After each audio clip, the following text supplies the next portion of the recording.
So one part of the system is going up, Pentagon spending. Another part's going down, social spending. And the same is true in other domains. Like, for example, legal aid for the poor is being slashed and virtually destroyed.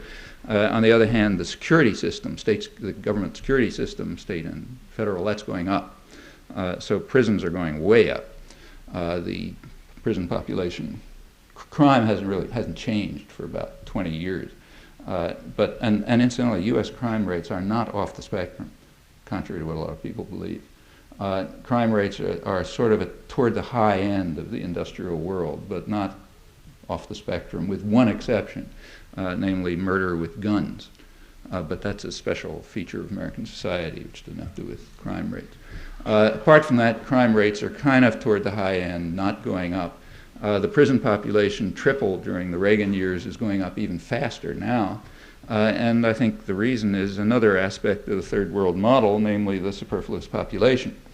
There is a big superfluous population. They don't contribute to wealth protection. Well, we're civilized folks. We're not like the people we fund in Colombia who go out and murder them, so we throw them into jail.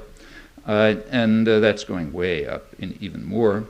And there's also a kind of like a side benefit to this.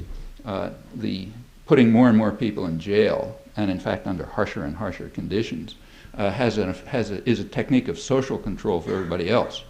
I mean, when someday down the road you decide to run a dictatorship and you want to really harm people, it's kind of like Hitler Germany or something. You know that you're going to carry out policies that are going to cause people a lot of harm.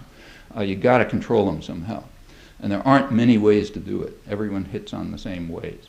What you do is engender fear and hatred and make them hate the guy who looks a little different or whatever it may be. And then you punish those bad guys because they're really awful, and you punish them really hard and so on, and that makes people even more frightened. You can just see that happening right around you. And building up the perception of crime. Crime has what they call in literary theory a subtext. You're supposed to understand criminal has the little word black in front of it, just like welfare mother, black, rich black, welfare mother. And criminal means, that black guy is coming after you. So what you want to do is, this has the dual effect of getting rid of a superfluous population, basically unskilled workers, close race-class correlation, and also demonizing them, so everybody else is scared and frightened, and they'll be willing to accept what's happening to them too and not look at where the source is. So that part of the drug wars basically for this has almost nothing to do with drugs, but it has plenty to do with criminalizing an unwanted population and scaring everybody else. And so does the harshening of prison conditions, which is really, the United States is off the map on this one, in violation of international conventions, constantly condemned in human rights forums, and getting much worse. The reinstitution of chain gangs was, of course, bitterly condemned, but that's that bad South. Alabama, well, it's now in Illinois. The state Senate of Illinois last week or two ago legislated chain gangs, not for violent criminals, incidentally, for people who are found with drugs or, robbed a store or something like that. The Chicago Press pointed out that this carries this kind of reminiscent of slavery.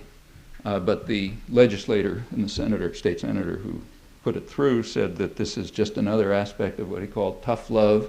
And then he explained that some people work better under humiliation.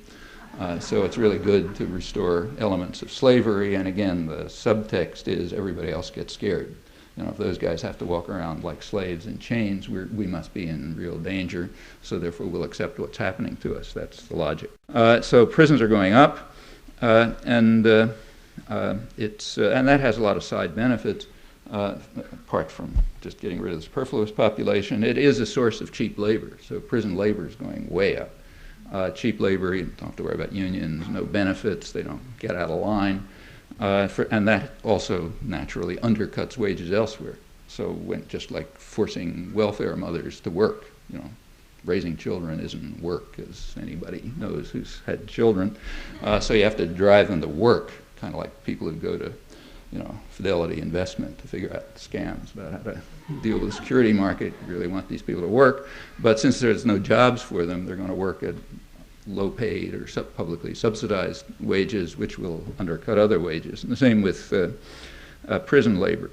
In fact, the scale of prison construction, which is a kind of Keynesian stimulus to the economy anyway, but its scale has become so enormous that even high-tech industry, the guys who are usually just ripping off the Pentagon system, they're beginning to look at it, figuring out, recognizing that high-tech surveillance devices and so on may be another way to sort of get the transfer of public funds to make sure that high-tech industry keeps moving its reach. It's not the scale of the Pentagon, but it's going up.